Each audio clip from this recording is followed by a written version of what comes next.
I opened my eyes to a world that did not belong to me, soaked in a darkness so thick I could almost taste it. My heart thundered, a dull thud in my ears, and the edges of my vision felt smudged.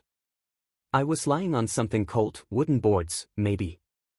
The stench of stale air and rot coiled in my nostrils, mingled with a faint chemical odor I couldn't name. The pain at the back of my skull was a throbbing, urgent thing, and my mouth felt like I'd swallowed nails. Slowly I pushed upright, my bones stiff, my muscles screaming. The heavy blackness shifted as my eyes adjusted, revealing only vaguely the shape of walls around me. My fingertips grazed the floor, rough wooden planks, splintering. Each breath came shallow, as if the space itself tried to choke me. I had no memory of how I ended up here. The last thing I distinctly remembered was, at a bar? No, maybe driving home? My thoughts tangled. Something must have happened. I forced myself up onto my knees. That was when I first heard the moan, an undercurrent of metal groaning, or maybe an old house settling. A sinister hush. Suddenly a rasping sound somewhere overhead, like nails scraping across a wooden surface. I froze. My heart hammered so violently I felt dizzy. There was no immediate explanation for that noise, no context for where I was, or who had brought me. But the realization I was not alone settled in my stomach like rancid acid. My breath caught in my throat as I scanned the oppressive dimness.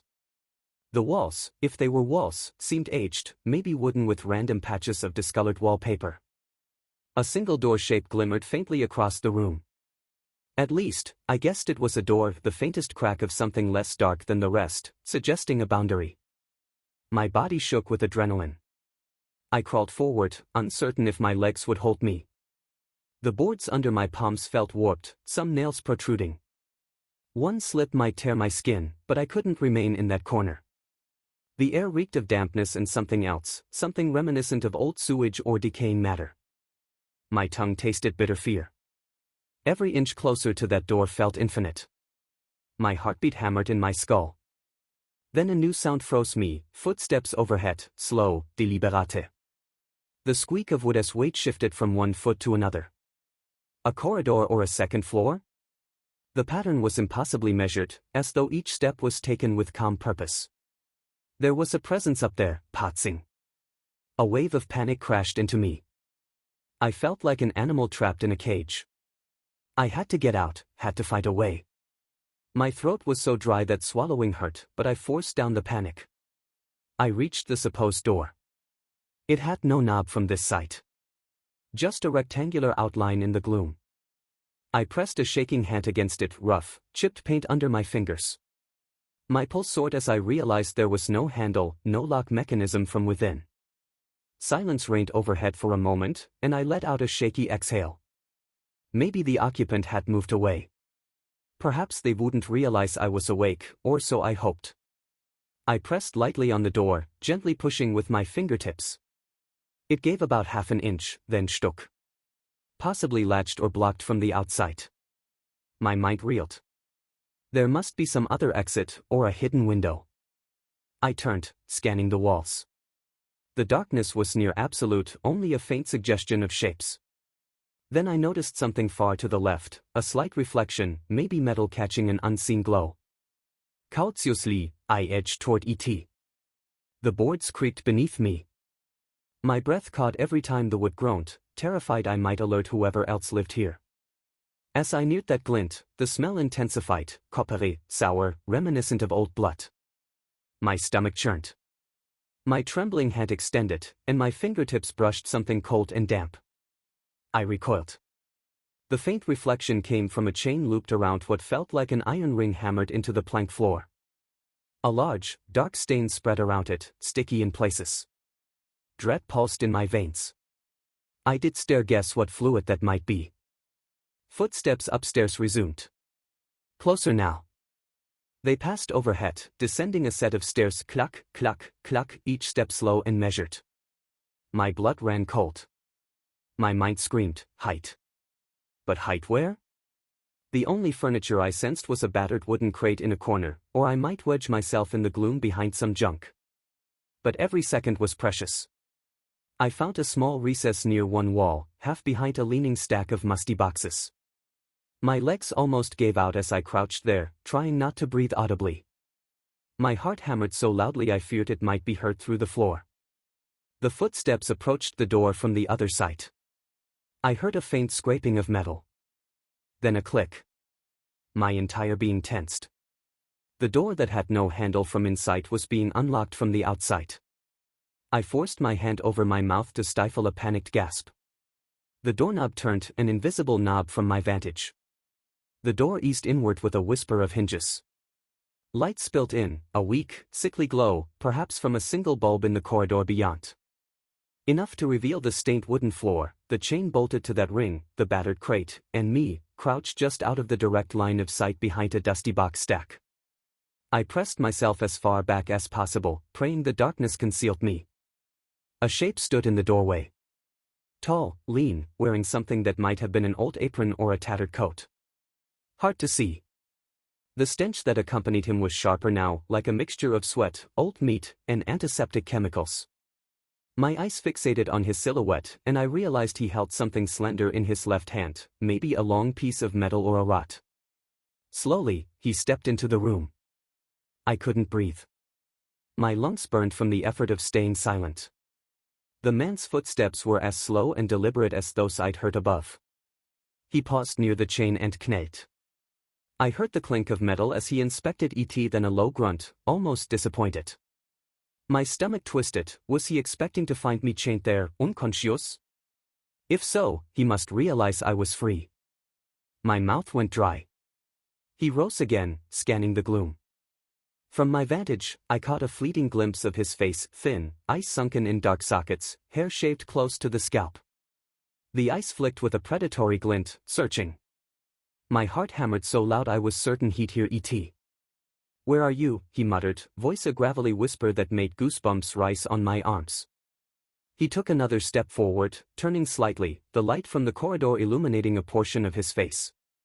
I saw pale skin, mottled with scars or lumps I couldn't define from this distance, and dried flecks of something on his apron. The rod in his hand glinted, slender, maybe a prod or metal pipe. I clenched my teeth against the wave of nausea. Fear threatened to strangle me. He advanced further, scanning the corners. Each step accentuated the dryness in my mouth and the pounding in my skull. My leg muscles screamed from crouching behind the boxes, but I didn't dare shift. If he came just a foot closer, he might spot me. He let out a hiss of frustration. Then, slowly, he retraced his steps to the door. But before stepping out, he paused, turned, and I caught a glimpse of his lips parted in a smile, a chilling curve that reeked of sadism. As though he took pleasure in the idea I might be cowering somewhere. I fought a shiver. In that moment, he spoke again, this time more distinctly, "I'll find you eventually. No reason to hide. We're going to have some fun." Then he laughed, a low, hollow chuckle that reverberated off the damp walls. My skin crawled. The door closed with a subtle thud, and I heard the metallic scraping as he locked it from outside. I didn't move for a long minute. My body felt paralyzed by tension. Finally, I allowed myself a ragged exhale. He hadn't seen me, or so it seemed. But how long until he returned? If he discovered me free, would he bring heavier restraints? I forced my shaky limbs to stand. My entire body ached, but I had to try the door again, now that it was momentarily unlocked, except, no, I'd heard him relock it as he left. Maybe I could pick it? But there was no handle or keyhole from inside. The door was solid wood, likely thick. The chain on the floor gave me no illusions. This place was a personal cell for victims. My heartbeat hammered at the thought. I had to find another way. Gathering what nerve I had, tripping over my own feet, "Iumi arastai." No, I reminded myself to speak English in my thoughts, keep them coherent. I'd apparently been drugged or something. My mind was playing language games. Focus. I scoured the corners. The boxes were old, rotted. One contained a pile of newspapers so moldy they disintegrated to the touch. Another had random scraps of cloth that reeked of stale sweat. The third was empty except for a filthy rag. No tools or anything. The walls, however, might hold a clue. My fingertips brushed along the boards, looking for a seam or a hidden panel. All the while, I felt an urgent ticking clock. He might come back at any second. 100 heartbeats later, I'd found no window, no vent, no gap big enough. The boards overhead looked sturdy. The entire space was some kind of makeshift cellar or room with no easy exit. My eyes burned with unshed tears. I was stuck in a nightmare. Then I noticed something beneath the crate, a faint notch in the floor that might be a trapdoor. My pulse leaped. Carefully, I shoved the crate aside. Indeed, there was a slight rectangular outline in the boards. A possible hatch. My heart soared. Maybe I could hide there or find a route out. But when I tried to pry it open, it wouldn't budge. The edges felt sealed or locked from below. Or maybe it was just swollen from moisture.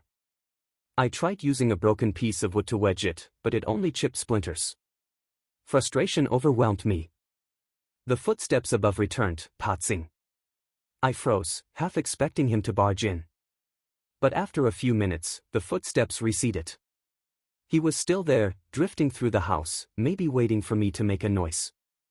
I noticed I'd started shaking uncontrollably. My stomach churned with hunger and anxiety, my head pounded from thirst and tension. If I was going to survive, I needed to keep calm. I had to fight. Time slipped. Could have been minutes or hours. The overhead footsteps came and went, sometimes accompanied by a dragging noise. Occasionally I'd hear a scrape or a door squeal. Once, a faint moaning that might have come from somewhere else in the house. Another prisoner? The thought made me sick. Eventually, I mustered the courage to check that door again. I pressed my ear against E.T. No immediate footsteps. Perhaps he was on the other side of the house. The door was definitely locked. I felt the seam solid, no easy way to force E.T. The hinge pins, maybe, but from inside they were hidden or hammered flush into the wood. If only I had a crowbar or real tool. I stepped back, gaze roving the gloom. That chain with the ring. Could I do anything with it? The ring was anchored deep in the floor. The chain length was about 3 feet, with a shackle on one end. Possibly used to restrain ankles or wrists. My stomach lurched at the mental image. But the chain itself might be used as a weapon or a lever. I gripped the chain, testing its sturdiness. It wouldn't pull free easily. But I realized if I looped it around something to get more torque, maybe I could pry up some boards. The notion was desperate. Each second I spent made me sweat more, anticipating the maniac's return. But I had to act. Hooking the chain around a gap in the floor near the trapdoor, I tried to get leverage. My arms strained, the metal bit into my palms. A quiet squeal of wood gave me hope. But after a minute, the board barely shifted. I had no mechanical advantage, and the ring felt unmovable. Curses hissed from my lips. I was wasting energy. Another approach then. Maybe the boxes, could I stack them to reach the ceiling? But the ceiling was just more boards, presumably the underside of the ground floor. I had no idea how thick. Sweat dripped down my brow. My entire body trembled from the effort of not losing E.T. I pictured my cactus face. That grin. The iron rot. The chain.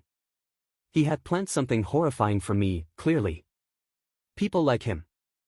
My mind conjured images of grim tabloid stories, hidden dungeons, victims tortured for weeks. My chest tightened. No, I wouldn't let that happen. I'd do anything to escape. My eyes fell on the battered crate again. It was heavier than the rotted boxes, a thick wood. If I used it as a ram, perhaps I could strike the door from inside. But the door seemed robust.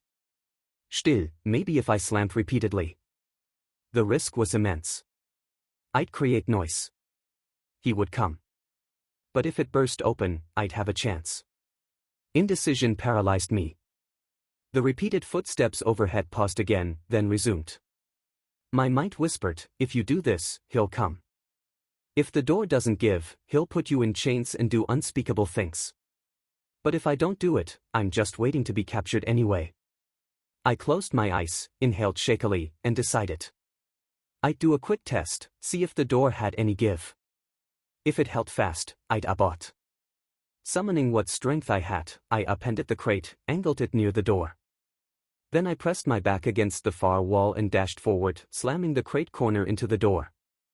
The impact jarred my arms, reverberated through my bones, and the door rattled but didn't fly open. A noise echoed, far too loud.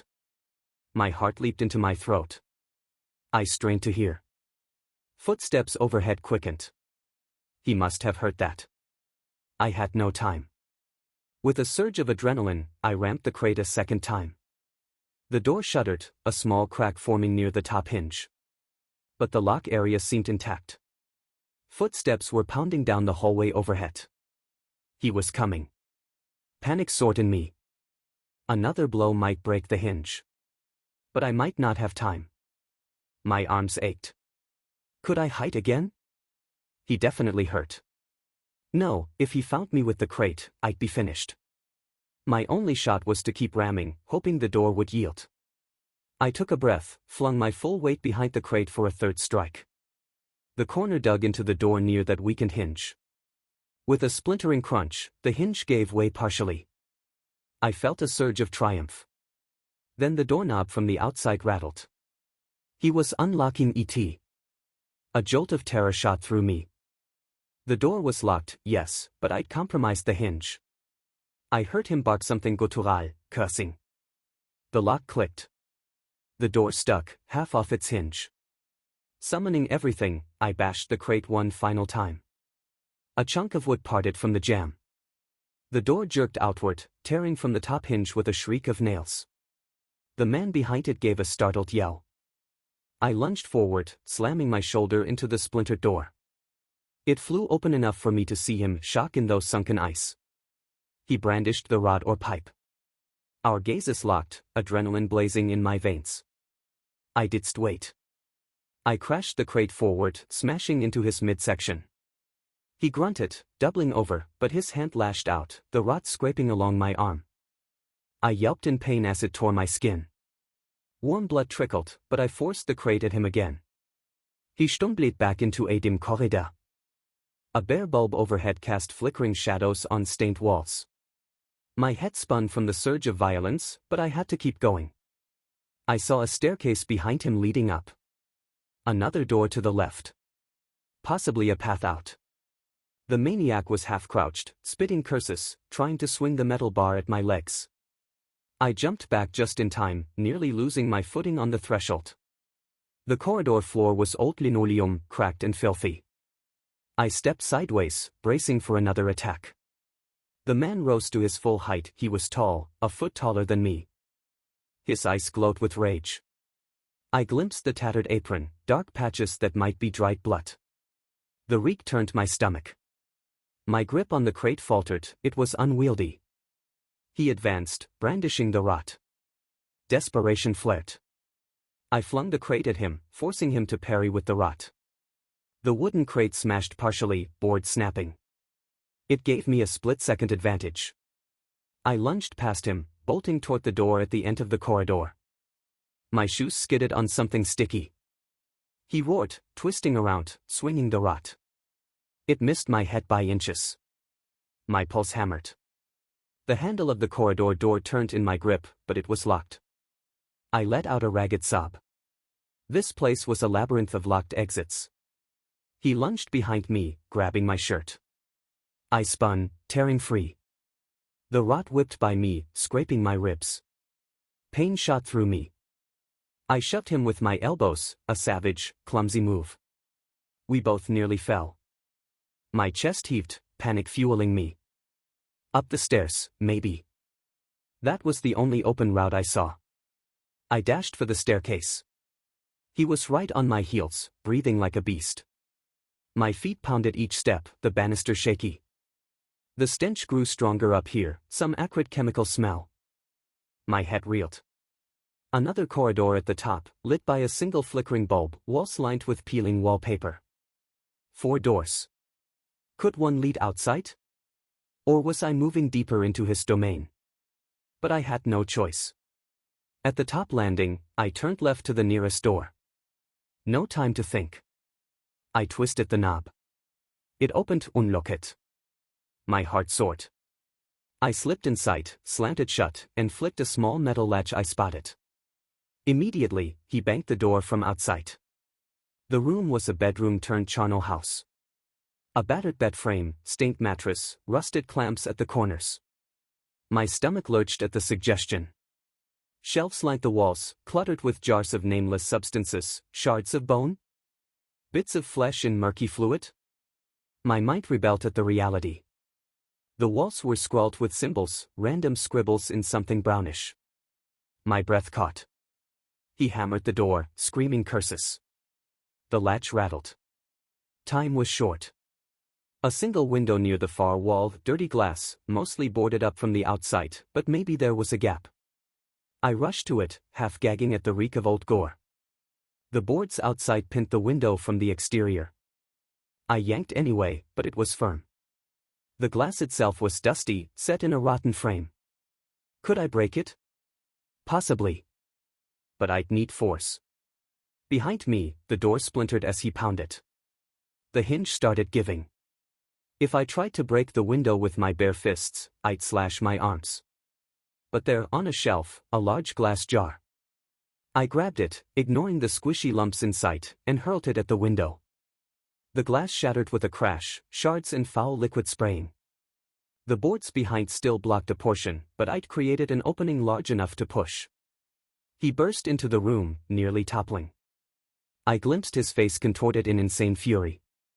The rod in his hand glistened with spatters. He lunged, swinging. I dropped to the floor. The rod smacked the side of the bed with a metallic clang. He pivoted, raised it again. My pulse thundered. On the floor, I spotted a piece of broken jar glass, sharp as a dagger. I scooped it, ignoring the sting as it bit my palm.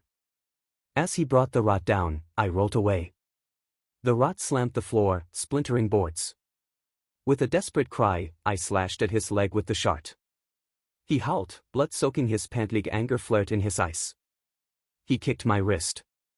Pain exploded, the shard flew from my grip. I scrambled back, tasting blood in my mouth. My only chance was the broken window. If I could get through the jagged gap, boards or no boards. He advanced, wincing from the leg wound, but still menacing. My eyes darted to the bed. It had a metal pole as a headboard. Could I rip it off as a weapon?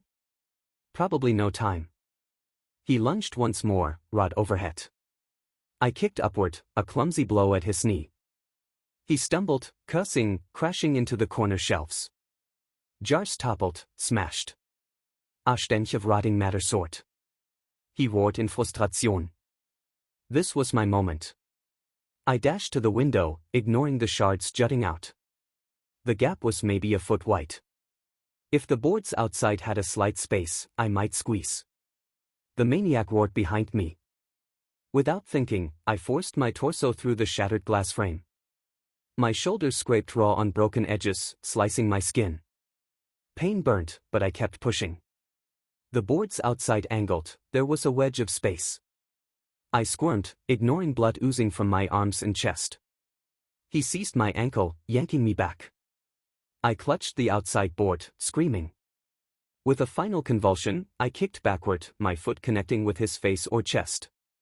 He let out a guttural cry, releasing me for a split second. That was all I needed. I shoved forward, half falling out the window onto a small slanted rooftop or awning. Fresh air slapped my face. A moan of relief tore from my lips, though I was still not safe. The roof was steep, maybe part of a porch extension. My body slit. I tried to stabilize, scrambled for friction. Inside the bedroom, the maniac hammered the window frame, cursing me. His arm tried to reach out, but the boards blocked him from leaning fully. I saw his face contorted with hatred in the gloom. I half crawled, half slid to the roof's edge. Below was maybe a 10-foot drop onto weeds or dirt. The yard, if it was a yard, looked overgrown, ringed by a tall fence. In the faint moonlight, I glimpsed random junk piles. My heart pounded with new urgency. Even if I jumped, I'd still be inside some enclosed yard. But I had no choice. He started removing boards from inside, wanting to clamber out. No time to search for a gentle slope. I slid to the edge and let myself drop. Pain flared in my ankles as I landed on an uneven patch. I collapsed in tall weeds. My vision swam. But I forced myself upright. My clothes were sticky with blood and filth, my arms stung from glass lacerations. Ahead lay a gate in the fence, locked by a chain. Ich stumbled, scanning frantically. The yard was a junkyard of random items, an old fun on cinder blocks, piles of scrap metal, rotting planks. Maybe I could climb the fence. It was tall, about 8 feet, topped with wire. My arms were trembling, but I'd try. A crash behind me. I twisted to see him bounding from the roof, landing heavily, letting out a snarl as he half fell. He turned ice on me, raising that rot. Even in the moonlight, I saw blood dripping from his calf where I'd slashed him. He advanced, limping but determined. I had seconds. I dashed to the fence. My fingers gripped the chain link. My arms screamed in protest. My raw palm slipped. The fence rattled. I got a foot in a rung, hauling upward. The man stumbled over a pile of scrap, but he was closing in fast. Halfway up, I felt the fence start to lean. Rusted at the base, perhaps. But I kept climbing, ignoring how the metal bit into my cuts. Another foot up. The top was ringed with barbed wire spirals. I'd have to push past E.T. The man lunged for me, but I was just out of reach. He roared, slamming the rod into the fence. It vibrated, nearly dislodging me. I grit my teeth. One hand at a time, I reached the top, the barbed wire glinting wickedly. My arm split, but adrenaline overcame the pain. I forced my body over the wire, feeling spikes tear my shirt, slash my waist. I stifled a scream. Then I toppled over, plummeting about 2 feet to the other side. My landing was hard, but the ground there was slightly lower. I collapsed, buttered, tasting dirt in my mouth. The man pounded the fence, trying to climb, but it trembled precariously beneath him. He cursed, stepping back, as if to find another route. I forced myself up, stark gering. I was in an alley behind the property? Or maybe a narrow dirt lane. My surroundings were mostly darkness. Dim shapes of other fences or backyards. No immediate sign of help or a street light. My breath came in ragged sobs, exhaustion threatening to drop me. But I couldn't stop. I heard him shouting on the other side, banging. Possibly he had a gate that opened to the alley. I'd be a sitting duck if I lingered. So I ran. Or rather, limped painfully, each step an agony in my ankles and cut arms. The alley stretched into shadows. I glimpsed a shape of a faint street lamp if I kept going. My heart soared with a flicker of hope. If I reached a road, flagged down a car or found a house with lights, I'd be safe. I had to keep moving.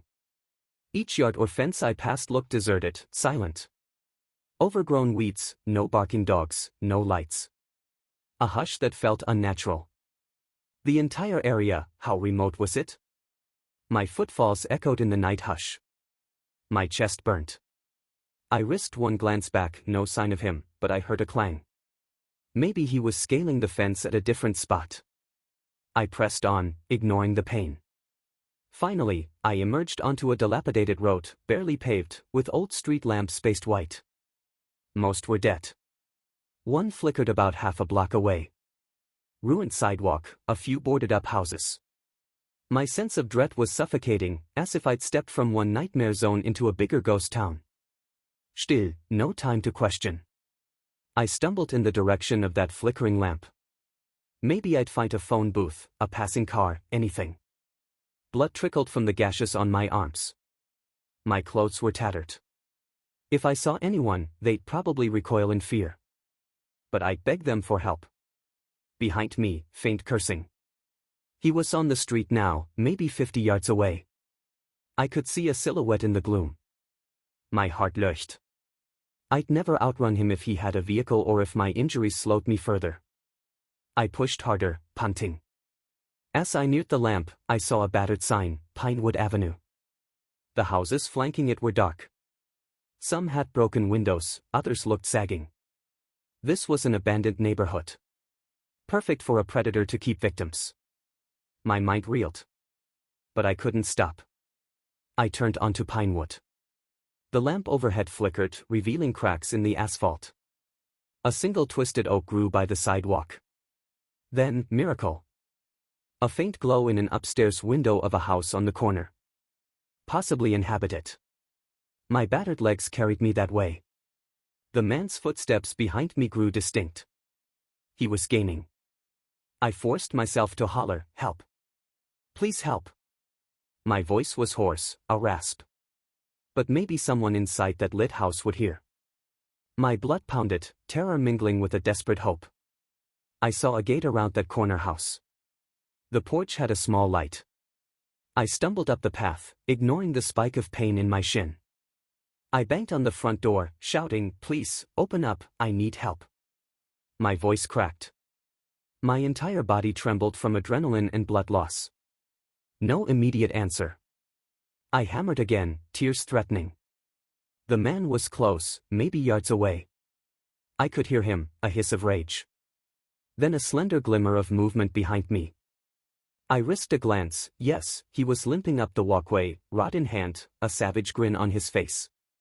The door, did it budge? I tried the knob. Locked. I yanked it, hammered again. Anyone in sight? Please. My chest heaved in desperation. This was the end if they didst open. Suddenly, a light flicked on in the hallway behind the door. My heart soared. A shape approached. I heard a chain rattle, a cautious voice, "Who is it?" I stammered, "Please, help me, I'm Zomionis chasing me." The shape behind the frosted glass hesitated, then slid the chain free. The door opened a crack. A middle-aged woman in pajamas peered out, face pale. She saw my bloody clothes, my frantic eyes. For a heartbeat, I feared she might slam it shut from terror. But behind me, footsteps pounded. She caught sight of the looming figure. "Oh dear God," she yanked the door wide. "Come in." I surged forward. The man behind me lunged, but the woman slammed the door in his face. I heard a furious impact as he tried to ram it. She locked it, twisted a deadbolt. "What's happening? Who? Are you hurt?" she exclaimed, ice white. I collapsed onto her foyer floor, choking out, He's a killer," locked me up. I escaped, "Please call the police," my mind spun. Her expression wavered between shock and determination. She nodded, rummaging for her phone. She dialed, breathless, telling me, "Stay calm, I'm calling them right now." Outside, violent pounding on the door. The man shrieked obscenities, rattling the handle. My entire body was on the verge of collapse. The woman spoke rapidly into the phone, "There's a man outside, he's attacking, we have an injured person." Her voice trembled but she forced coherence. I heard sirens, maybe in my imagination at first, but soon they grew real. The pounding on the door ceased. The man, presumably aware that police were near, fled into the night. My vision blurred from relief. The woman hovered, trying to keep me conscious. "Thierry coming," she said, tears in her eyes. Blue lights flickered through the windows. Muffled voices outside. The door opened cautiously to uniformed officers. I managed to half lift my head, stammering an attempt to describe the house I'd been kept in, or at least the direction. My breath trembled, and darkness threatened the edges of my vision. One officer gently lowered me to the floor, radioing for an ambulance. Another stepped outside with a flashlight, scanning the yard, presumably searching for the attacker. My mind reeled with the insane swirl of events. I'd escaped, battered and traumatized, from that labyrinth. Yet the memory of that man's face, his grin, his torture dungeon, impossible to wipe away. Paramedics arrived. They lifted me onto a stretcher, checking my wounds, shining flashlights in my eyes. I flinched at every abrupt movement, half expecting to see him with the rot. But he was gone. Freed of him physically, though he'd haunt my nightmares. The next hours blurred, the ride to the hospital, bright overhead lamps, stitches for my cuts, intravenous fluids, the beep of machines. Police took statements in hushed tones. I recounted all I could, the basement room, the chain, the attempt to break out. My voice trembled. The lead detective wore a grim expression, promising they'd search the abandoned area. Days later, reading news updates from my hospital bed, I learned they discovered a hidden cellar in that property, plus other horrors. The man, though, was still at large. Some leads indicated he'd used multiple aliases, multiple deserted houses. Possibly he had more victims. My stomach churned with guilt, relief, and terror. Would he come after me again? Did he want revenge? The question loomed. I'd survived. But the scars, both physical and psychological, would remain. Even as the stitches on my arms healed, and the deeper bruises on my body began to fade, I woke in cold sweats, hearing the phantom sound of footsteps overhead. My reflection in the bathroom mirror looked hollow, ice-ringed with a haunted glint. The man was out there, lurking in shadows, an embodiment of madness. But I had escaped his lair. By some miracle, I had refused to become just another bloodstain on his chain-anchored floor. And though nightmares plagued me, I clung to the knowledge that, in that final, desperate sprint, I had found the will to fight back. In a swirl of horror, I had leapt from that house of nightmares, battered but unbroken. I no longer felt wholly safe anywhere. Even a gentle knock on a door triggered a spike of panic. But I vowed that if they ever caught him, I'd stand up in court, testify, do whatever it took to ensure he never locked another soul in that vile room. Maybe I'd never truly quell the terror inside me, but I'd harness it as determination. Because living with fear, albeit paralyzing, was still living. And I'd wrested that life from his monstrous grip. That was my victory, and it would have to be enough. I left the hospital with a mixture of exhaustion and lingering dread that clung to every cell in my body. 2 weeks had passed since my escape from that nightmare, and the doctors finally deemed me stable enough to go home, though home felt like an alien concept. My injuries, deep cuts on my arms, bruised ribs, the twisted ankle, were healing, but at night I still woke in panic tremors, drenched in sweat, hearing in my dreams the slam of a metal rod or the scraping of chains on a wooden floor. The detective assigned to my case, a patient but perpetually tired-looking man named Price, gave me a lift from the hospital to my small apartment in the next county. The drive was subdued, occasional traffic passing in the early evening gloom, the swirl of headlights. Price asked routine questions, verifying details of what I told him already. Did I recall any distinct smell besides the rot? Did I notice the shape of the front yard, the style of the fence? The color of the doorknob?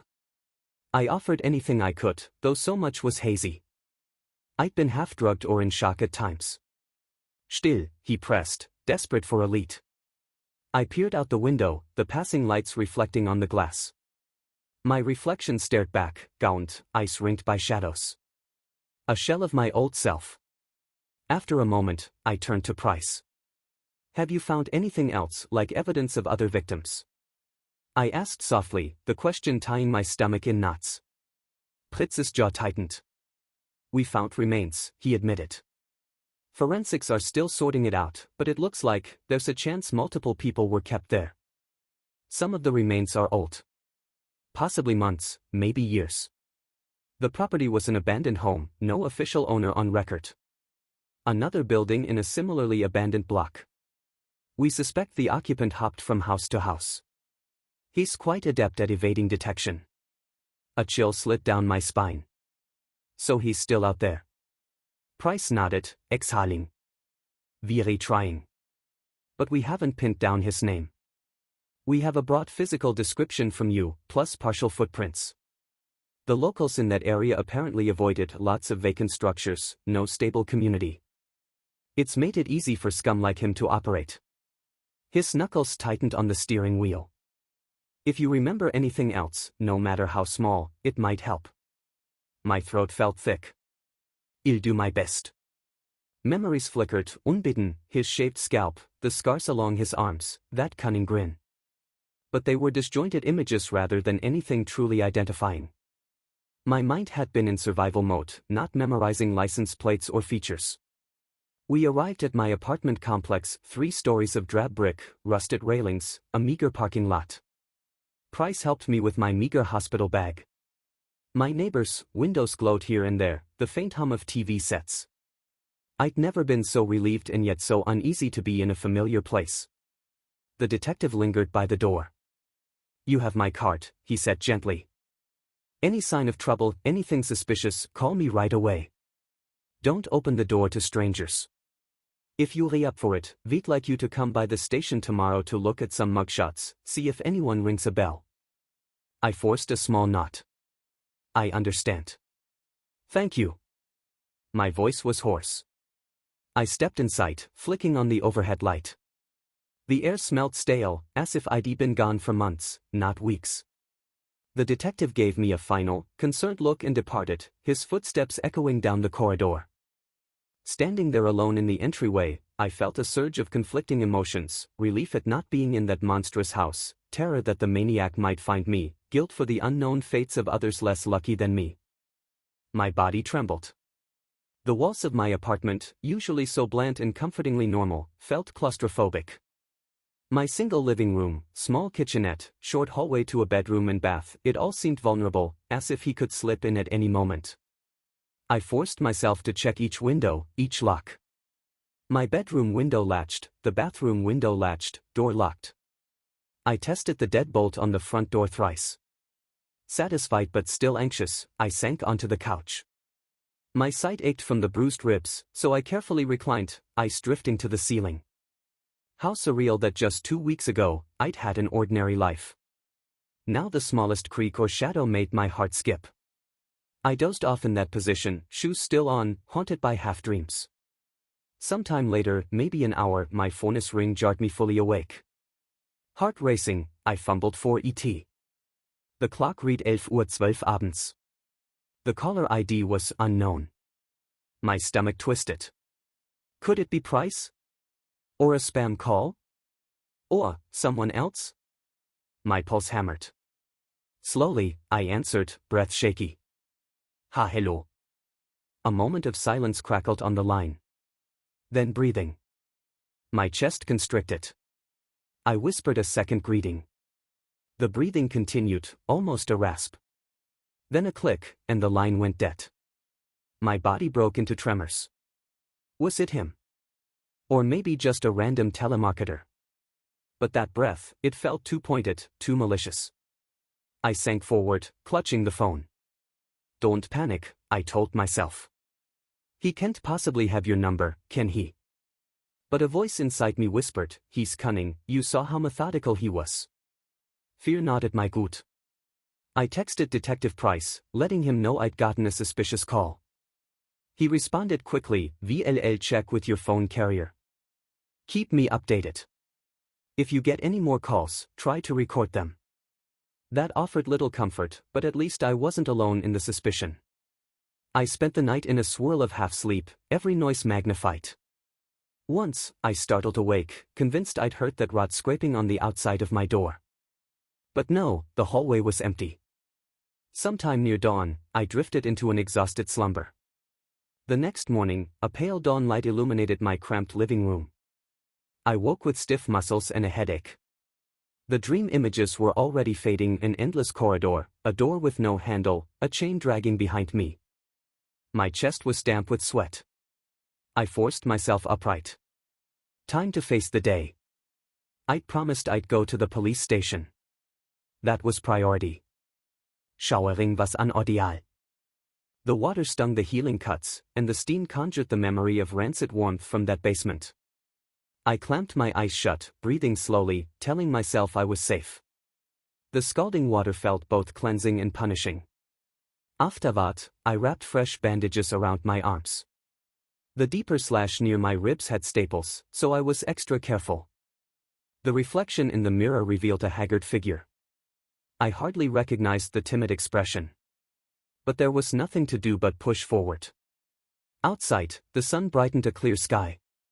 The crisp air almost invigorated me, though my steps carried an undercurrent of tension.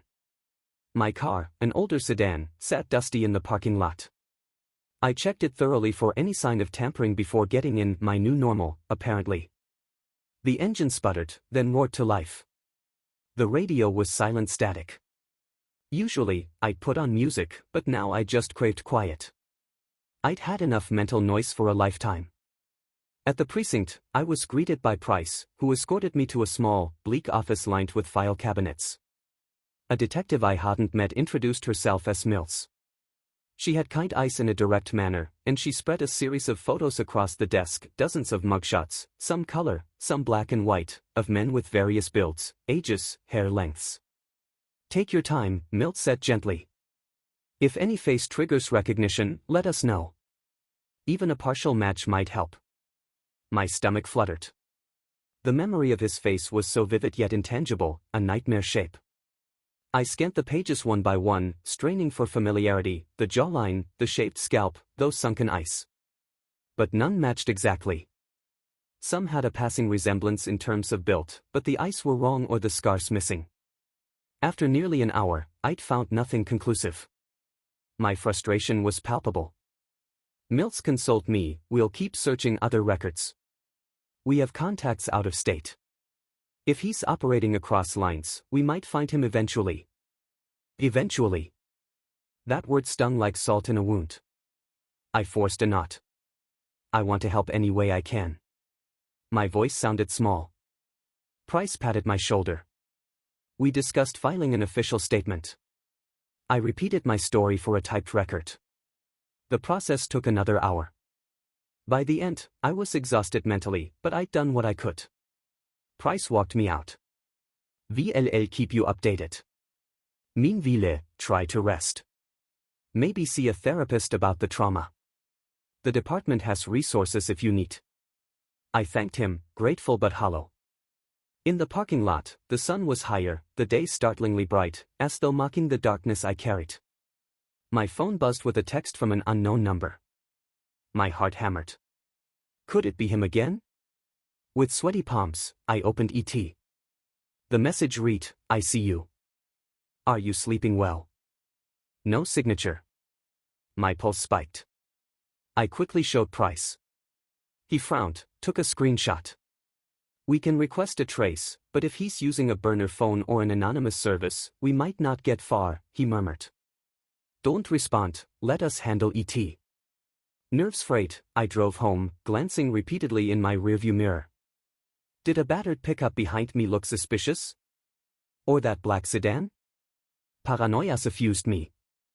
The route from the station to my apartment was short, but it felt like a labyrinth. Every intersection seemed pregnant with threat. By the time I parked, my hands were shaking on the wheel. Up the stairs, I fumbled with my keys, scanning the corridor for any sign of movement.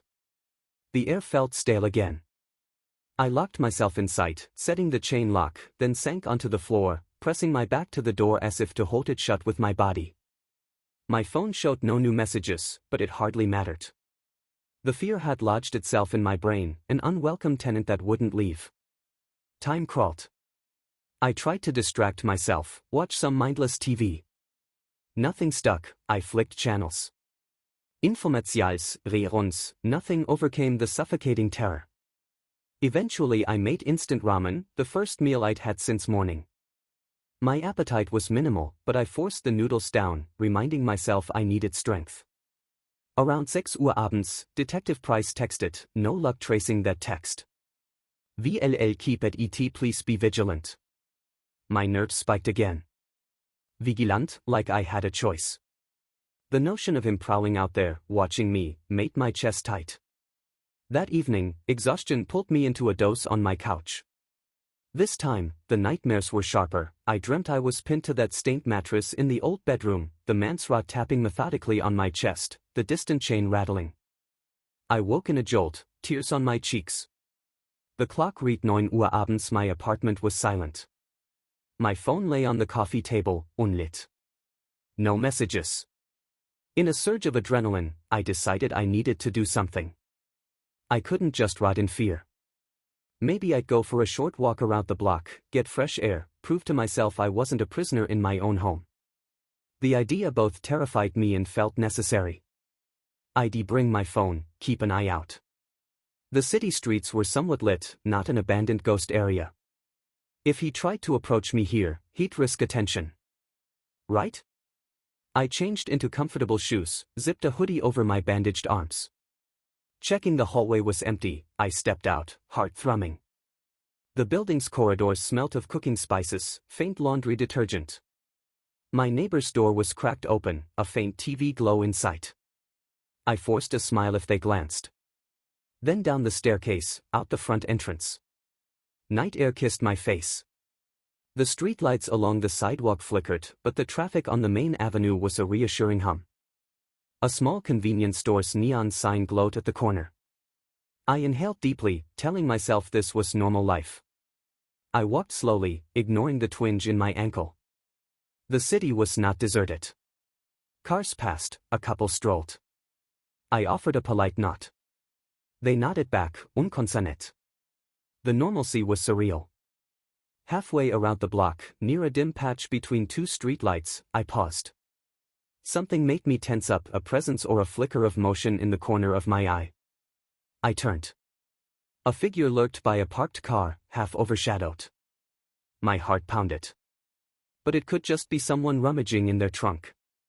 My mind was hypervigilant. I forced calm, continuing forward. The figure made no move. Possibly just a neighbor. I exhaled slowly. Still, the tension in my chest wouldn't relent. I decided that was enough fresh air for one night. I turned the corner, briskly heading back. Relief grew as my building's sign came into view. I hurried inside, feeling like I'd escaped a threat that might not even have been real. But the sense of being watched never faded.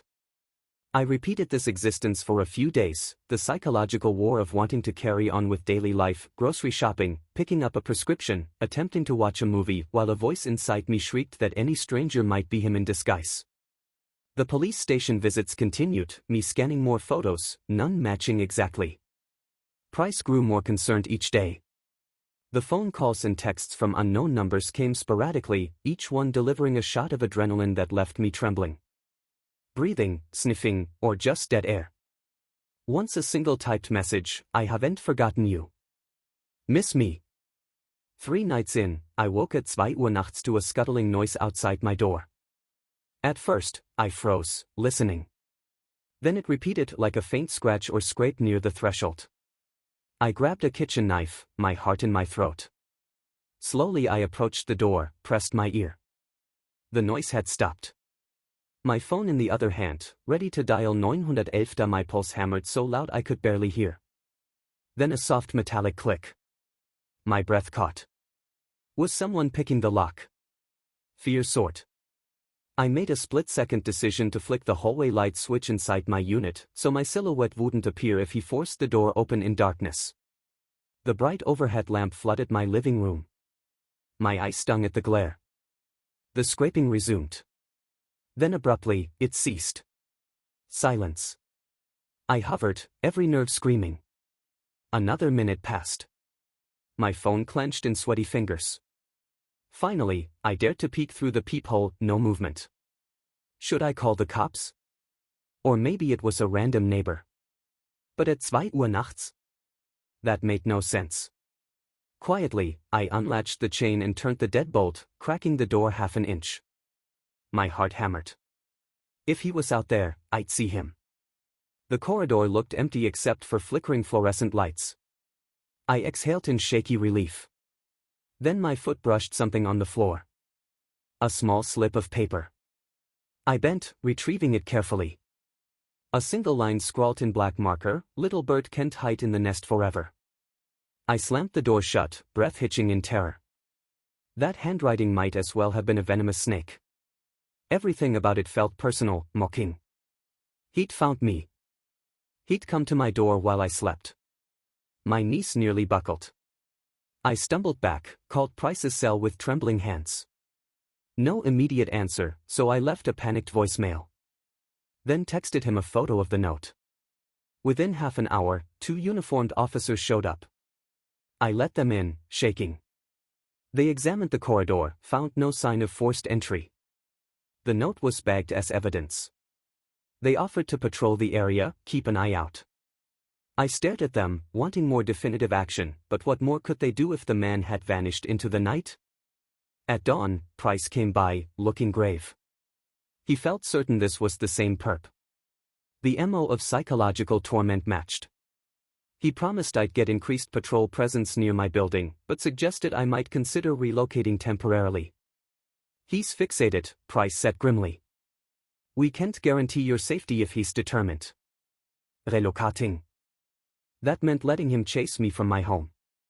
My stomach churned, but maybe that was wise. The next day, I made phone calls to friends or relatives.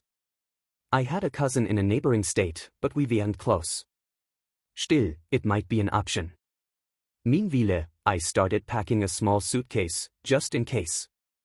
My nerves were on edge, every moment expecting him to lunge out of the shadows. That evening, a brand new wave of dread arrived, a letter in my mailbox. I only checked it because I'd ordered some bandage supplies online. Among the junk mail was a plain envelope, no return address, just my name scrawled on the front. My mind soared with panic as I opened it in my apartment. Inside was a single photograph, me at the grocery store from 2 days prior. The vantage was from behind the produce aisle. My face partially turned, eyes tired. On the back, a note in the same handwriting, "You looked so lost. Let's play hide and seek again." I nearly vomited. The realization he was physically stalking me in public. He had followed me inside a well-lit store. I hadn't noticed, too consumed with fear. The intimate sense of being hunted suffocated me.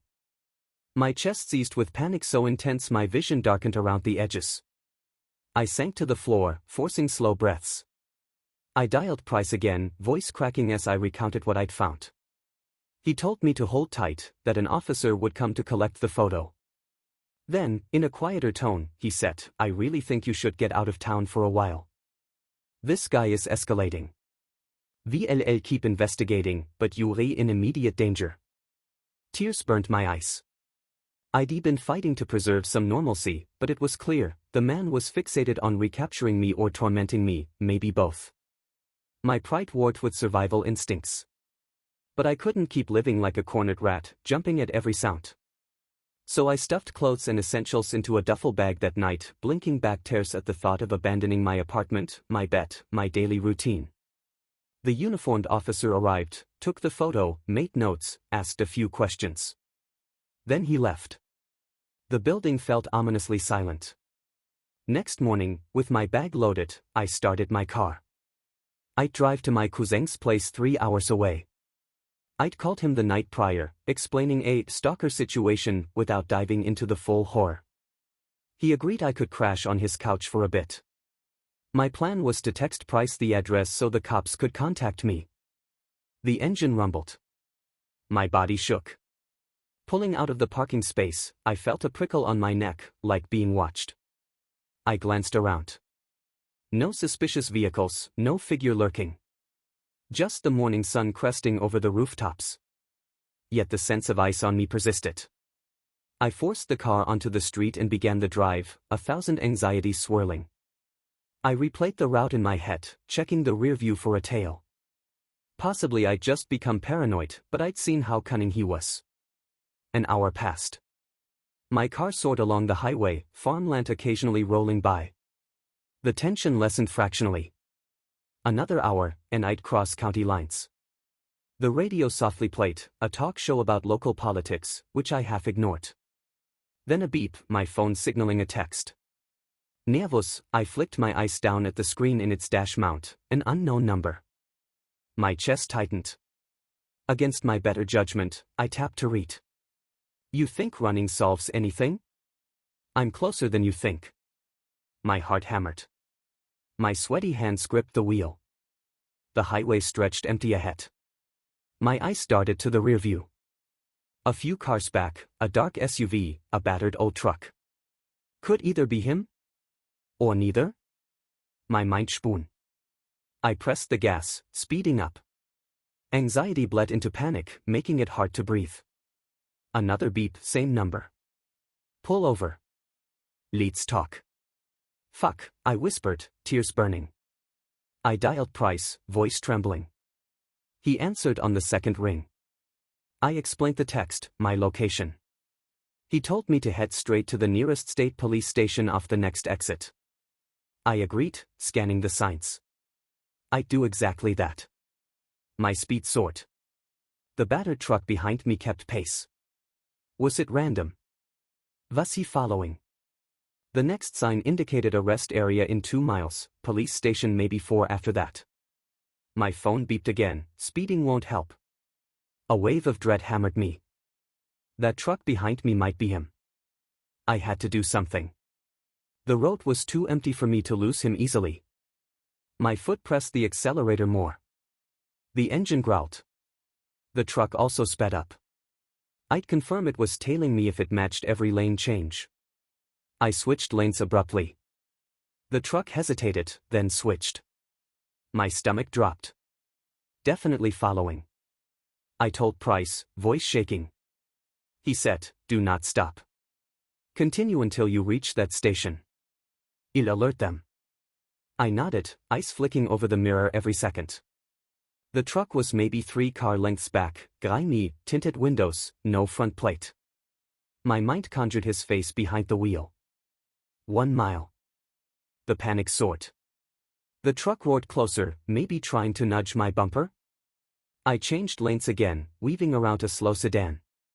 My side ached, the seatbelt rubbed against my bruised ribs. My phone's speaker crackled with Price's tense voice, "Yuri, almost there. Station is on Redwood Road, to the right. Marked with a sign." The truck lurked, menacing. I felt pinned. The next exit sign came into view. I signaled, turning off the highway. The truck followed, lights glinting in the rearview. My pulse hammered. This exit ramp was a winding curve into a less developed area. My phone beeped a new text, "You won't make it." Furious tears sprang to my eyes. I pressed the pedal. I'd prove him wrong.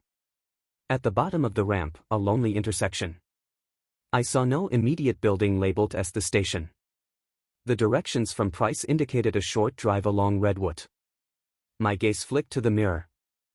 The truck was right behind me, too close. I took a quick right, wheels squealing. Redwood Road was narrower, lined with a few industrial lots. My panic soared. The station had to be near, but the truck was near my bumper.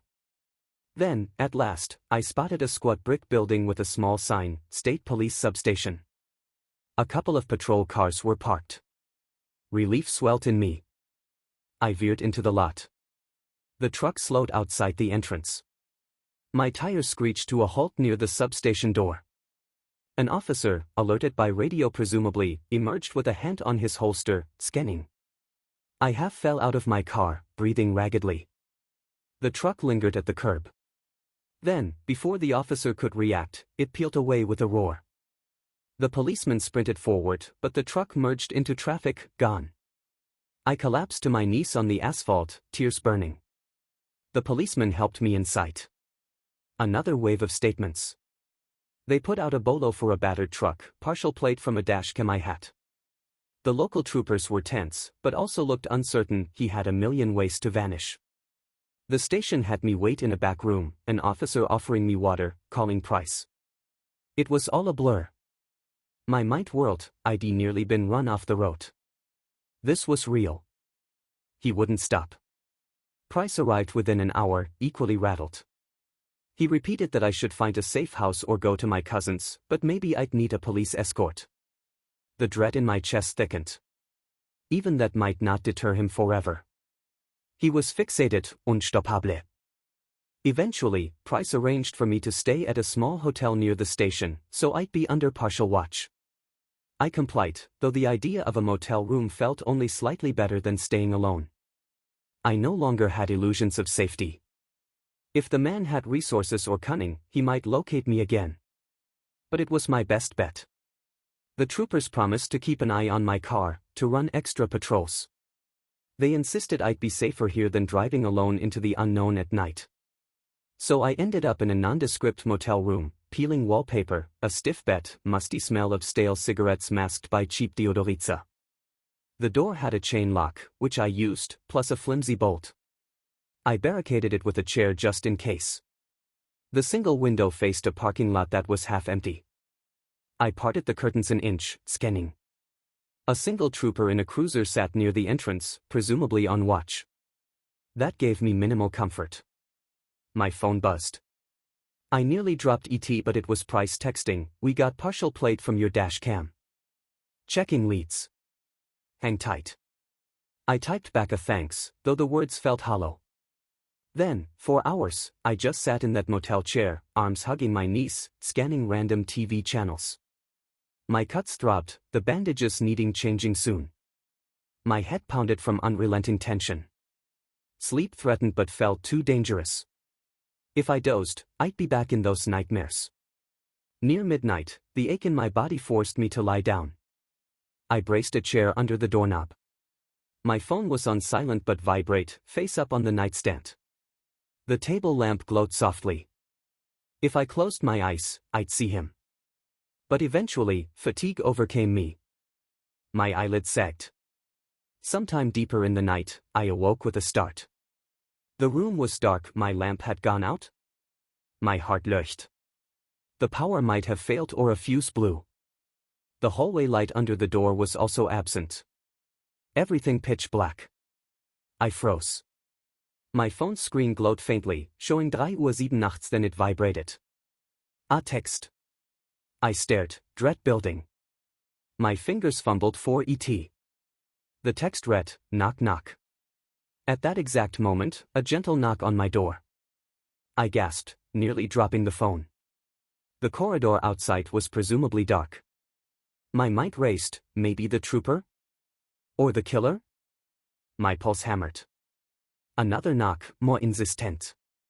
I parted my lips, but no sound emerged. The doorknob tested. The chair wedge held, but the knob rattled quietly. My chest constricted. No voice announced itself. The rattling continued softly, then the knock again. I forced a whisper, who's there? My voice shook. No response. Another faint click, reminiscent of lockpicks. Horror seized me. Had he somehow disabled the hallway lights? Where was the trooper? My phone in hand, I scrambled to dial 911. The line rang. Meanwhile, the doorknob jostled. Then I heard footsteps outside, and a clatter like someone dropping something. Another set of footsteps approached, heavier. My phone connected to dispatch. I managed to stammer, "Therese, someone at my motel door, I'm in fear for my life, please hurry." The operator said they were sending units. Outside, raised voices. Through the door, I heard the muffled shout, "State police. Show me your hands." Relief soared, maybe the trooper discovered the intruder. I pressed my ear to the door. A scuffle, then a harsh cry of pain.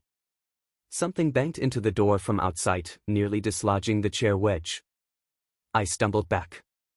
More shouting. Possibly a second voice, guttural and furious. Then gunshots. My ears rang as two sharp cracks reverberated through the walls. I dropped to the floor, heart pounding. Silence, then frantic radio chatter. The corridor lights flickered on, bathing the gap under the door in golden glow. I stared, chest heaving. The doorknob jiggled again, but a calmer voice, "Mom, it's the police. Are you okay? Open the door, please." Mom? They must not have realized. But adrenaline made me fumble. My name is okay, I'm opening." My voice shook. I slid the chair aside, unbolted the chain, cracking the door. A Uniformtrooper, face ashen, stood there, weapon drawn. Another trooper was behind him, crouched by a figure on the floor. That figure wore dark clothes, blood pooling under his torso. My eyes locked onto a shaved scalp, a scar across the forearm. My breath seized. It was him. The man who haunted me. I collapsed against the doorframe, half sobbing, half disbelieving. One trooper hurried me back inside, gently having me sit on the bed. The other trooper radioed for an ambulance. He attacked the officer on watch, tried to force his way in with a tool, the trooper explained quietly, voice trembling. "Wouldn't stop, so we had to shoot."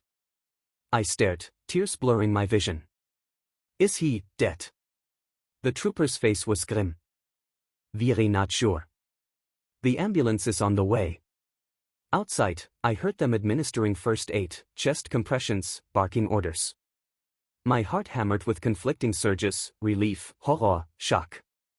The man who tormented me, who murdered others, might be dying feet from my door. This should have been a moment of victory. Yet I just felt numb, trembling with an aftershock of primal fear. Minutes later, paramedics arrived, rushing the man onto a stretcher. The trooper guided me into the hallway, away from the blood. My eyes flicked to the dark fluid stain on the carpet, the shattered lockpick near the door. They said the suspect had a blood-soaked bandage on his calf, presumably from the wound I'd inflicted earlier. He was unconscious. As they wheeled him away, I glimpsed his pale face, eyes closed. A paramedic was intubating him. My stomach churned. This was the face I dreaded every waking moment. Now battered, on the brink of death. Detective Price arrived soon after, panting, hair disheveled. He pulled me aside, checking if I was physically okay. I nodded, tears slipping. He found me, I murmured. He was going to, my voice broke. Pritz's jaw set. He won't hurt you again, he assured me. Then his phone beeped with an update. The man was in critical condition en route to the hospital. The detective told me I'd have to give a statement yet again. I'd do anything if it meant closure. In the harsh fluorescent corridor, as I answered preliminary questions, a wave of conflicting emotions battered me: relief that the immediate threat might be over, anguish for the trauma I'd endured, sorrow for those who did survive him.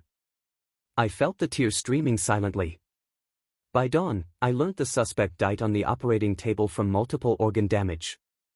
I was told with careful neutrality.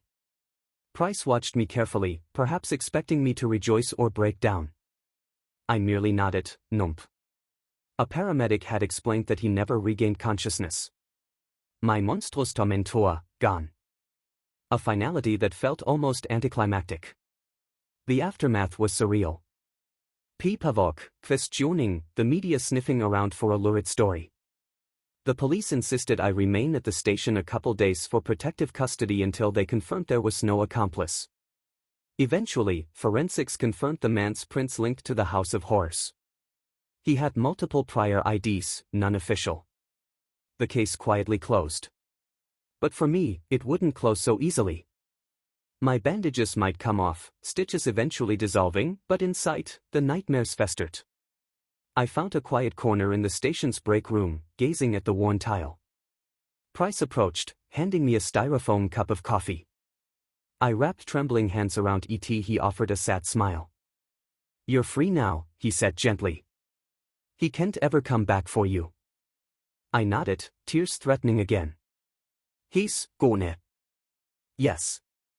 "You survived," Price murmured, his voice full of compassion. "But if you need help, counseling, anything, the department can refer you. And I'm always a call away." I swallowed. The coffee tasted bitter. But I'd lost the capacity to care about flavor. I managed a small, broken thank you. That evening, I returned to my apartment, escorted by an officer.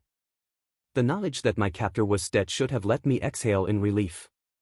Instead, a dull heaviness weighed me down, as if I'd lost part of myself in that savage struggle. The mania I'd glimpsed in his eyes, the cruelty, haunted me. Closing my apartment door behind me, I stared at my reflection in the mirror above my small dining table. Shallow-faced, battered, eyes still white with fear. He was gone, but the memories would remain. In the mirror, I mouthed the words, "I'm alive." A tear slipped down my cheek. I'd have to find a way to live with that truth, day by day, forging a new normal. Because the past can't be erased, only carried. Maybe I'd never fully heal. But I'd step forward, one trembling foot at a time. In the days that followed my return home, I found myself living in a strange limbo between relief and devastation. That terrifying man, the one who had tormented me and others, was dead. I had glimpsed his lifeless form on the motel hallway floor, paramedics frantically pumping his chest. Everyone said I should feel safe, that the threat was gone. Yet my body didn't believe it. My muscles stayed locked in tension, adrenaline spiked at the slightest noise, and I found no peace in sleep. The morning after the shooting, Detective Price called me to confirm final details. According to the coroner's report, the man had sustained multiple gunshot wounds from the troopers who responded at the motel. Though they tried everything, he'd lost too much blood. As Price relayed these facts, his tone was subdued. I sensed he understood my conflicted emotions. I stammered my thanks for the update and ended the call, feeling hollow.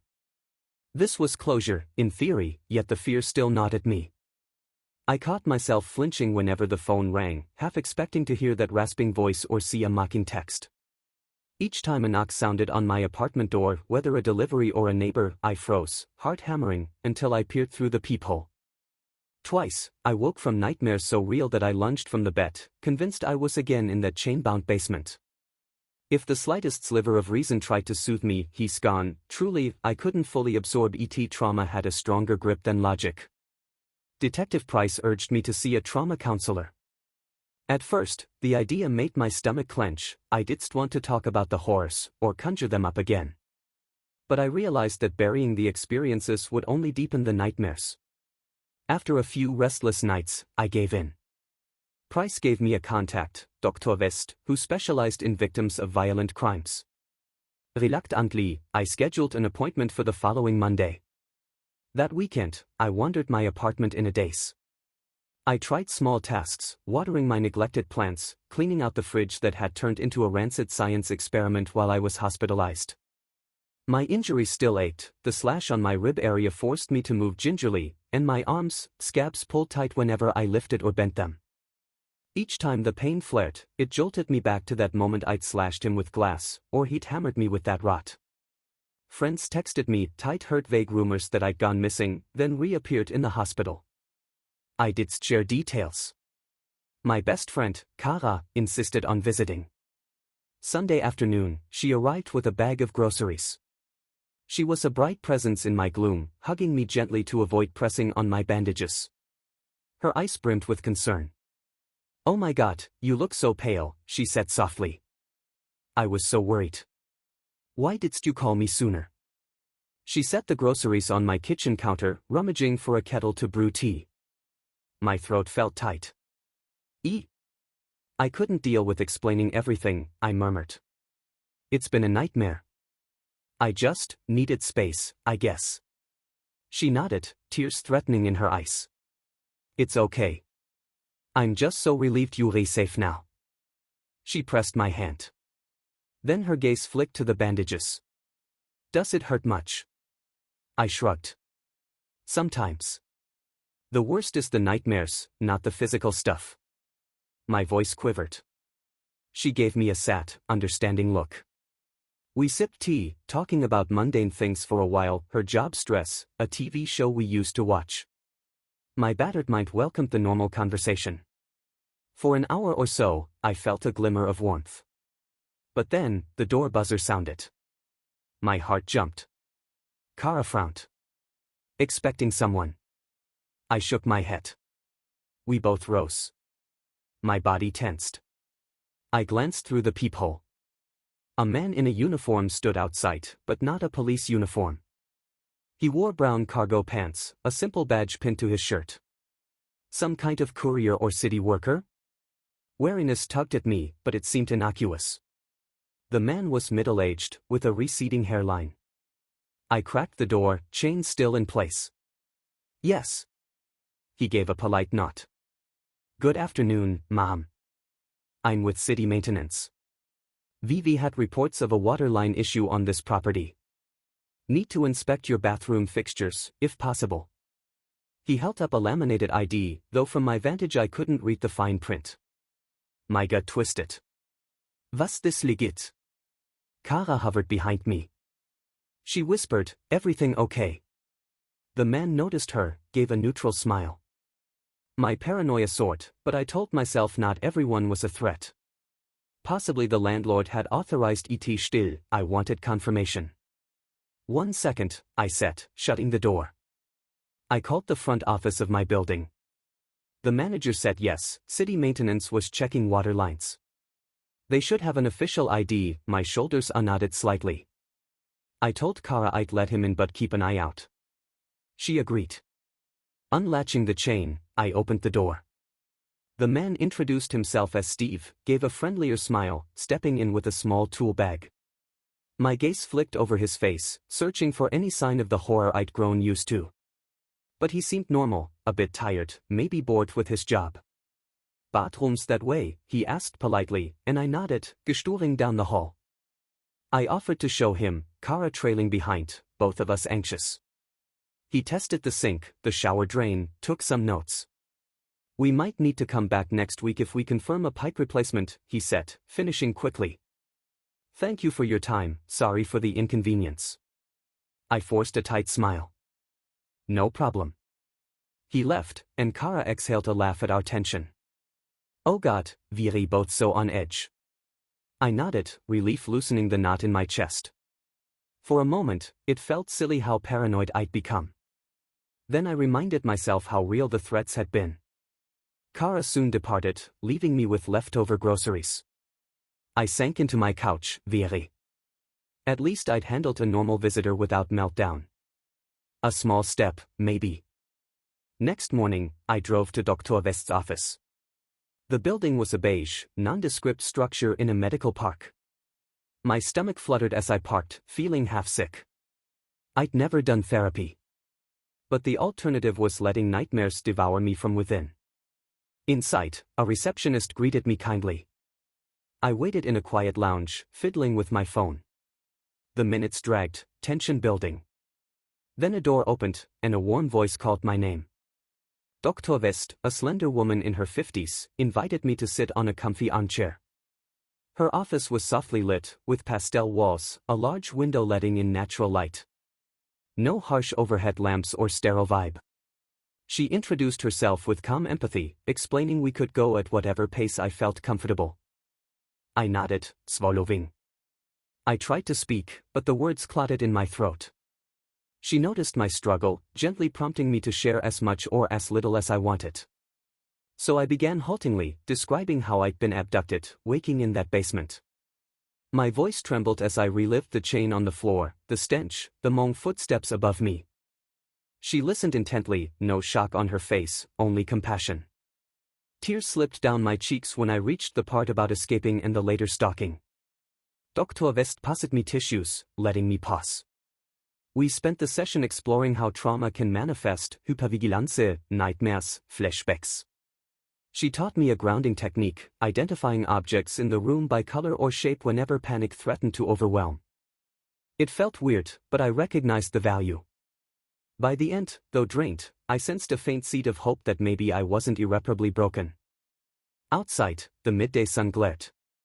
I took a deep breath, walked to my car, heart still fluttering, but with a tiny kernel of steadiness. I planned to schedule another appointment with Dr. West for the following week. This was just the beginning of a long process, but at least I'd started. 2 days later, Detective Price called. I answered, heart jolting with residual fear. His tone was businesslike. We identified the man. Real name or at least the last known identity, Russell Crane. He had a record of burglary, assault. We're piecing together how he ended up in that abandoned neighborhood. Forensic evidence ties him to multiple homicides. Price paused, then added quietly, he was a predator. If you hadn't escaped, we'd likely never have known. My hand tightened on the phone. So it's confirmed. He's the one behind the basement. And he's definitely dead. The final confirmation. Price sighed. Yes. The coroner was certain. He's been positively identified in the morgue. No chance of him faking ET. A strained attempt at reassurance. I exhaled a shuddering breath. Relief, Zorro, Guild, swirling. Thank you for letting me know. After we hung up, I stared at the blank wall. So that was ET. No final twist, no second accomplice discovered. Just the horrifying proof that a man named Russell Crane haunted forsaken houses, tortured victims until death, and in the end, a bullet ended him. I should have felt some sense of closure. But the nightmares didn't magically vanish. The terror I'd lived through wouldn't simply wash away with his blood. Nevertheless, I tried to push on. Another therapy appointment, more grounding exercises. A short coffee meetup with Kara, though crowd startled me. I found I kept scanning every face, looking for hidden malice. My cuts healed gradually, stitches removed, only thin scars left behind. The detective visits became less frequent, as the case was effectively closed. In quiet moments, I'd catch myself almost missing the sense of immediate crisis. At least then, I'd known what to fear. Now, an emptiness remained, overshadowed by a persistent dread of the unknown. One afternoon, rummaging in my closet, I found the battered sweatshirt I'd worn on the night I escaped. It was torn, stiff with old blood. My stomach lurched at the memory. I realized I'd never even thought to wash or throw it away. I stared at it, tears pricking my eyes. So many reminders cluttered my life, refusing to let me forget. In a burst of emotion, I stuffed it in a trash bag, then sat on the floor, sobbing softly. Some wounds would never heal, but at least I could remove small physical tokens of that horror. Sometimes, though, my mind conjured illusions. Once, at dusk, I thought I glimpsed him, Russell, across the street, only to blink and see a random stranger. Another time, my phone rang with a private number, and I nearly had a meltdown. But it turned out to be Dr. West's office with scheduling changes. The only reason I didn't spiral was the knowledge that I'd seen Russell's corpse. The detective had assured me. He was gone. 2 weeks after my second therapy session, Dr. West encouraged me to revisit the place I'd once found comforting, a local park where I'd used to jog. Reclaim pieces of normal life, she said gently. So, on a crisp Saturday morning, I ventured there. The sun was bright, families feeding ducks at the pond. My heart hammered from leftover fear, but I forced myself to walk the familiar path around the water's edge. The breeze smelt of cut grass. I paused at a bench I'd once loved for reading. My chest clenched, life had seemed so simple before. Now I felt like an alien in my own routine. As I circled back near the entrance, an older man said good morning politely, and I returned the greeting, startled at how normal it felt to interact in daylight without suspicion. Perhaps, I dared hope, I could recover bits of freedom. My stride relaxed slightly. The park was not a threat. Russell Crane was not lurking behind the oak trees. He couldn't be. In the following days, I forced more steps toward re-engagement with daily life, visited a grocery store at a less busy hour, accompanied by a friend. Went to the post office. Replied to acquaintances' messages. Each time, a wave of anxiety squeezed me, but it receded a little faster. Dr. West said I was making progress, and maybe she was right. Yet one late-night incident threatened to unravel it all. I was half asleep, again on my living room couch, lulled by some random television. The clock read 2:15 Uhr nachts. A mechanical crash jolted me upright. The Buildings-fire alarm? My chest hammered, fear spiking. I rushed to the hall, discovering neighbors in pajamas. The alarm ring was shrill. Smoke? People murmured confusion. Someone said tight check with the landlord. We evacuated, my heart pounded, memories of dread flooding me. Outside, in the chilly darkness, neighbors huddled. Eventually, the landlord declared it was a malfunction, no actual fire. Relief seeped in. I started back toward the building, exhaustion heavy. Then I glimpsed a shape in the far corner of the parking lot. Under a flickering lamppost, a figure wearing dark clothes stood watching. My pulse spiked so hard I choked on my breath. Could it be him? Impossible, he was dead. But in that moment, I saw the shaved scalp, the posture. I nearly screamed. My vision blurred. Others passed me, not noticing my panic. I stepped forward, or rather, I stumbled forward, willing to confirm the face. But then the figure turned away and vanished behind a dumpster. The rational part of me knew it couldn't be him.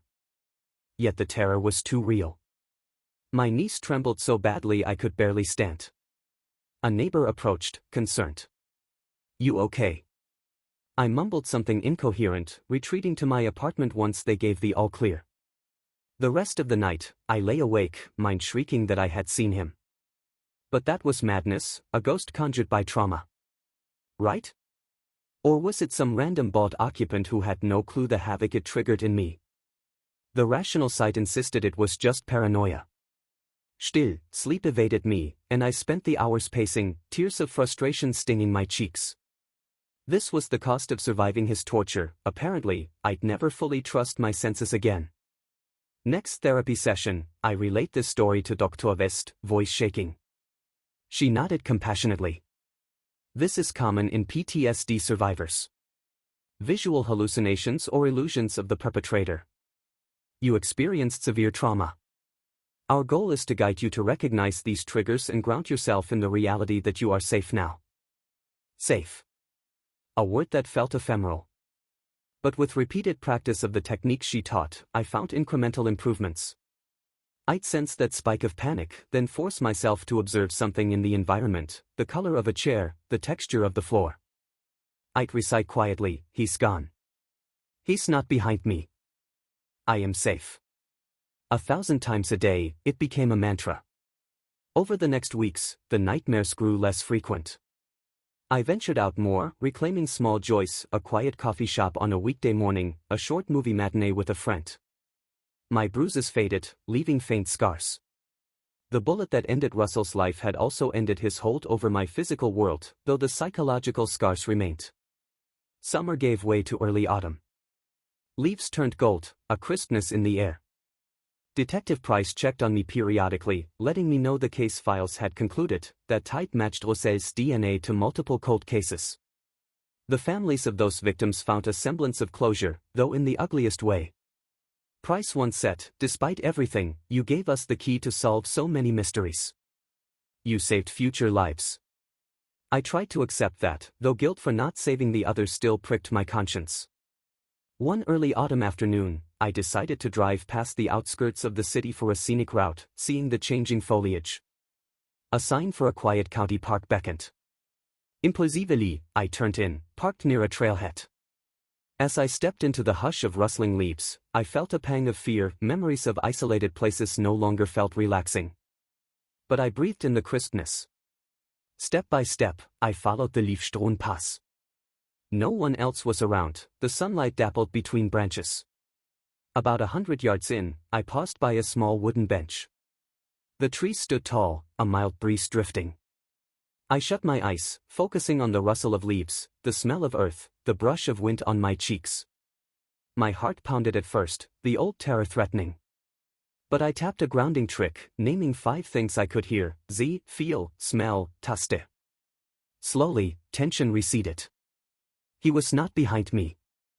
That house was far away, and so was his corpse. Even if I saw a fleeting silhouette in the corner of my vision, it would be an illusion.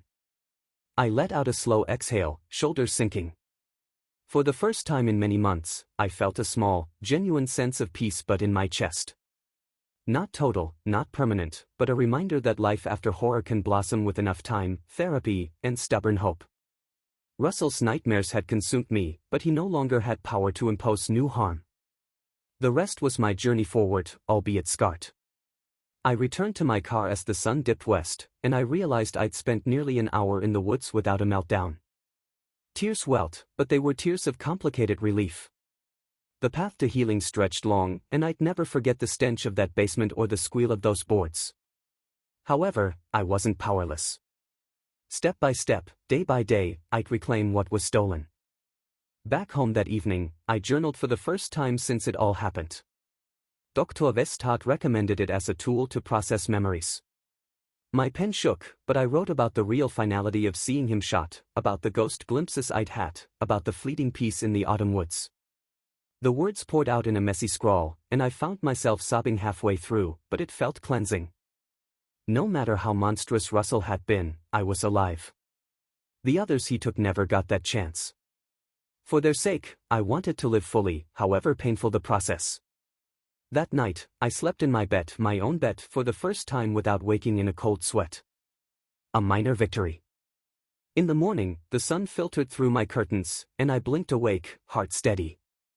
Maybe I'd never be carefree, but I'd keep building these small triumphs until, bit by bit, the overshadowing gloom retreated. I continued therapy, forging a new routine. I'd meet Kara for weekly lunches, text with supportive friends, keep my phone logs clear of unknown calls. There hadn't been any new suspicious attempts. Detective Price eventually closed out my involvement, though we parted on friendly terms. He commended my bravery. I half scoffed, but appreciated it. In truth, I'd just been desperate to survive. One day, in Dr. West's office, she asked me a question that struck deeply. If you could speak to the you who first woke in that terrible cellar, what would you say? The question made me tear up. I'd say, hold on, you are stronger than you think, I whispered. And, you do escape. A small tremor in my voice. She nodded, smiling gently. That evening, I realized how far I'd come. The memory still ached like a bruise, but I'd gained the power to face it, to keep going. The ghostly illusions would likely linger, maybe I'd see his silhouette in a crowd or dream of that chain. But I'd remind myself each time, he's gone. I endured. Life, battered and raw, kept unfolding. I found small pockets of joy, a crisp morning walk, the taste of hot cocoa on a chilly day, a phone call with a friend from childhood. I discovered in those mundane comforts a kind of healing I'd never have appreciated before. My nightmares, once every night, receded to once or twice a week, then fewer. Therapy gave me ways to handle them. Slowly, I started dreaming about a future again. Maybe I'd move to a new place, or take a short trip next spring, or find a better job. Hazy ideas, but they no longer felt impossible. One late autumn afternoon, I revisited the park I'd once avoided, the same place I'd used to jog before everything collapsed. The leaves had mostly fallen, leaving bare branches rattling in a cool wind. The path was damp from recent drizzle. I wore a light jacket, hands in pockets, scanning the horizon.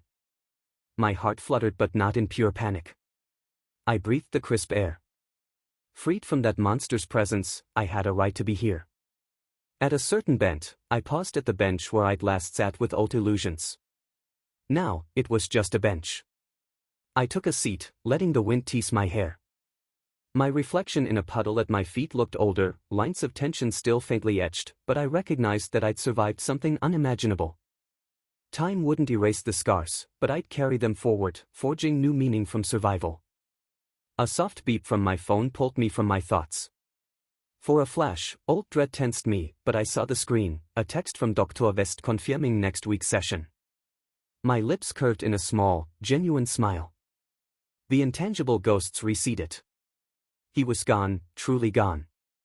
I was alive, ready though still shaking inside at times to keep living. And so, gazing at the skeletal trees around me, I let out a slow breath. The terror that once dictated every thought was diminishing. I might not ever be the same person I was, but that was okay. I'd keep healing.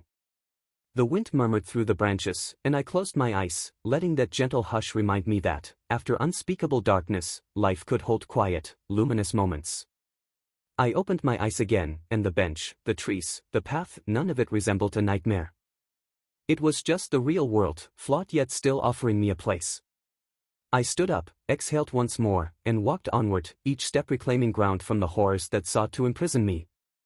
Step by step, I'd find my way back to a life that was truly mine.